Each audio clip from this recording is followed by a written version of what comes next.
Mathilde Ménibus. 7h43, bienvenue, le petit déjeuner politique ce matin. Olivier Dussopt, ministre délégué aux comptes publics. Ah oui, bonjour Olivier Dussopt. Bonjour. Vous êtes donc maintenant ministre des comptes publics, du budget, c'est ça, c'est vous qui tenez véritablement les cordons de la bourse. Alors il y a le plan de relance de 100 milliards. Certains, et notamment la droite, disent c'est un plan de dépenses avant tout, on va creuser la dette. Qu'est-ce que vous leur répondez? C'est un plan d'investissement, c'est un plan de relance pour soutenir l'économie. Oui. L'État a répondu face à la crise. Nous avons à la fois reporté un certain nombre d'échéances fiscales ou sociales pour les entreprises, nous avons mis en place des subventions pour les plus petites d'entre elles, nous avons financé le chômage partiel. Le chômage partiel, quand nous le finançons pour presque 30 milliards d'euros, il y a un double objectif.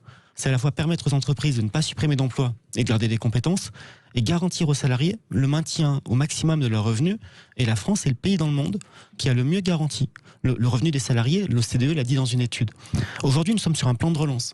100 milliards sur 2 ans, dont 40 financés par l'Europe, avec des outils, des actions pour la transition écologique, pour préparer l'industrie de demain, pour garantir la cohésion sociale. Et le Premier ministre l'a dit, nous avons fait le choix de dégrader les comptes publics temporairement. Et mon rôle, ma responsabilité auprès de Bruno Le Maire et du Premier ministre est à la fois de veiller à ce que le plan de relance soit efficace et de veiller à ce que dans 2 ans, à la fin du plan de relance, on retrouve un niveau de dépenses publiques qui soit grosso modo le même qu'avant la crise. Bon, alors ça c'est tout l'enjeu, tout le défi, parce que est-ce que il n'y aura pas, les gens se posent quand même la question, à un moment donné il va falloir financer tout ça, est-ce qu'il y aura une augmentation d'impôts à un moment ou à un autre? Il n'y aura pas d'augmentation d'impôts, et au-delà, non seulement nous n'augmenterons pas les impôts, mais nous continuons à les baisser. Nous avons commencé à baisser la taxe d'habitation. Pour 80% des ménages, la taxe d'habitation baisse et ils ne la paieront plus au mois d'octobre. Et pour les 20% restants, c'est à partir de l'année prochaine. L'année dernière, nous avons baissé l'impôt sur le revenu des premières tranches. Nous baissons l'impôt sur les sociétés et nous avons annoncé que pour aider les entreprises et permettre des créations d'emplois dans l'industrie, nous allons baisser les impôts de production. Alors les impôts de production, pour que les gens comprennent bien, c'est quoi précisément? Et ça va permettre quoi alors justement? C'est pour relocaliser, essayer de relocaliser. Les impôts de production, c'est ce qu'on appelle la CVAE et la CFE, ce sont des impôts payés par les entreprises et qui pèsent sur la compétitivité. Aujourd'hui, la baisse que nous proposons de 10 milliards d'euros va profiter pour les 2/3 au secteur industriel, au secteur de la production, là où nous voulons créer des emplois, et surtout va profiter pour les 3/4 à des entreprises considérées comme des PME, petites ou moyennes, ou des entreprises de taille intermédiaire. Mais sur la question et c'est fait pour permettre des créations d'emplois et permettre ce qu'on appelle des relocalisations, c'est-à-dire ramener des entreprises sur le territoire français, accompagner l'expansion. Est-ce qu'il y aura une contrepartie? Parce que s'il n'y a pas de relocalisation, certains vont dire c'est un cadeau aux entreprises. La contrepartie, c'est le maintien des emplois, c'est le maintien de la compétitivité et c'est la relance de l'économie. Nous sommes en France avec ce qu'on appelle les impôts de production. Donc pas forcément leur relocalisation, le maintien d'emploi. Les plus élevés d'Europe et c'est un point qu'il faut souligner. J'insiste sur la question des impôts car nous sommes le gouvernement qui depuis la Seconde Guerre mondiale a le plus baissé les impôts. Je vous donne un chiffre pour l'illustrer. Entre 2018 et 2021, en tenant compte de ce que nous allons faire en 2021 et de ce qui sera dans le budget tel que nous allons le présenter au Conseil des ministres à la fin du mois, les impôts auront baissé en France de 45 milliards d'euros.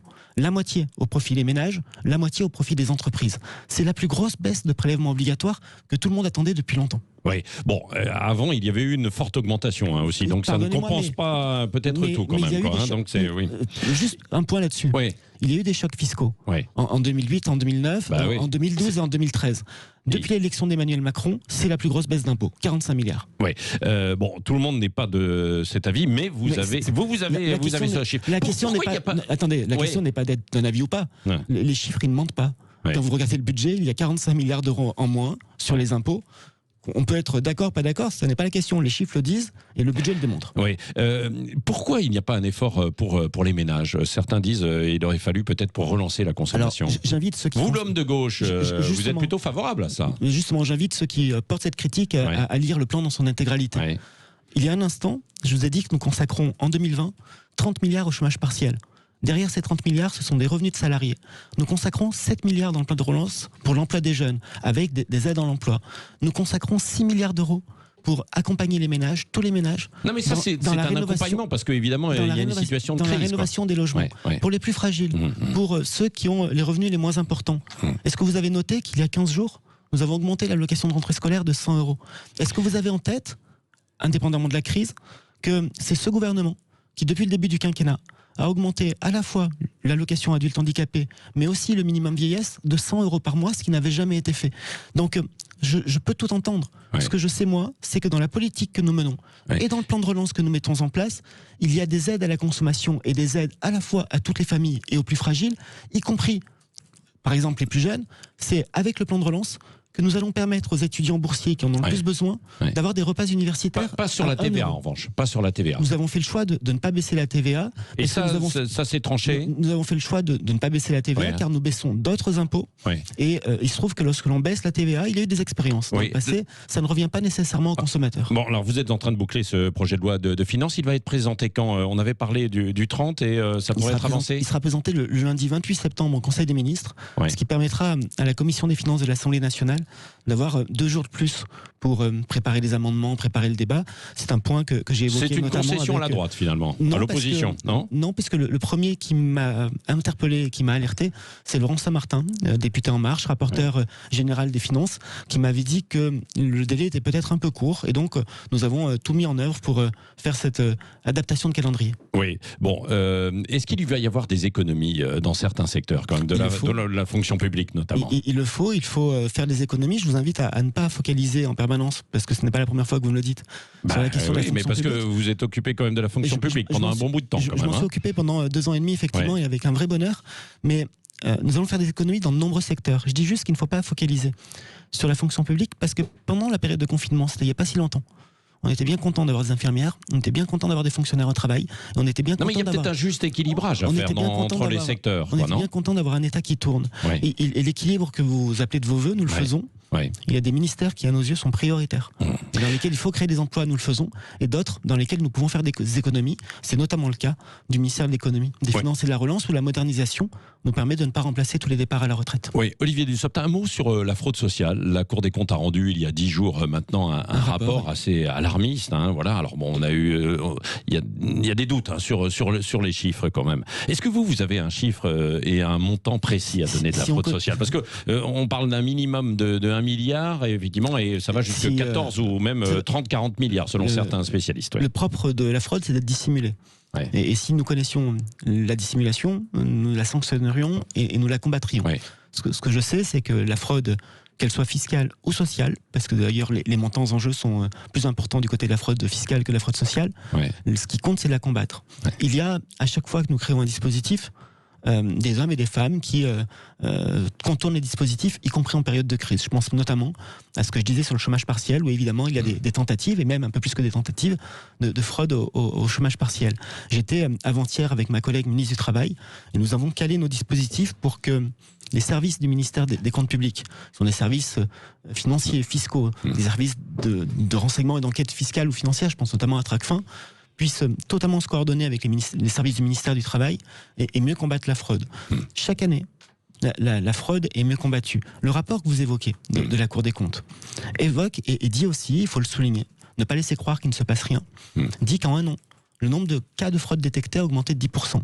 Et il dit que depuis 2010, pour rendre à César ce qui est à César, le nombre de cas de fraude détectés a été multiplié par 3. Ouais. Les caisses de sécurité sociale, la Caisse nationale d'assurance vieillesse, familiale, santé, consacrent et dédient 4000 emplois, 4000 postes à justement lutter contre la fraude et mieux sécuriser les questions d'identité, les questions de documentation. Bah oui, parce que pour quand lutter on voit contre les cartes vitales qui circulent, quand on Nous voit en fait avons, certains qui touchent là les aussi, indemnités, commencé des gens un gros qui travail ont 120 ans, de qui touchent réduction du encore. nombre de cartes vitales. Ouais. Nous avons aussi un travail à faire pour faire en sorte que celles et ceux qui ont une immatriculation à la sécurité sociale Ouais. et qui sont, par exemple, partis depuis longtemps vivre à l'étranger, ne justifient plus de cette inscription, puissent être régularisés, qu'on puisse faire le ménage, pardon pour l'expression, de Ouais, nos oui, fichiers. non, bah, bien sûr. En ayant, par contre, un point en tête. Vous avez évoqué le fait qu'il y avait plus de cartes vitales qu'il existe d'assurés. Ouais. Et j'ai évoqué le fait qu'il y ait plus d'assurés à la sécurité sociale, d'immatriculés,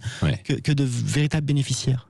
Ce n'est pas parce que vous avez un numéro de carte vitale ou un numéro de sécu que vous bénéficiez d'une prestation. Vous pouvez être parti vivre très loin et ne plus avoir aucun contact avec la France, Enfin, mais garder un numéro qu'on peut nettoyer. Le delta est quand même assez important.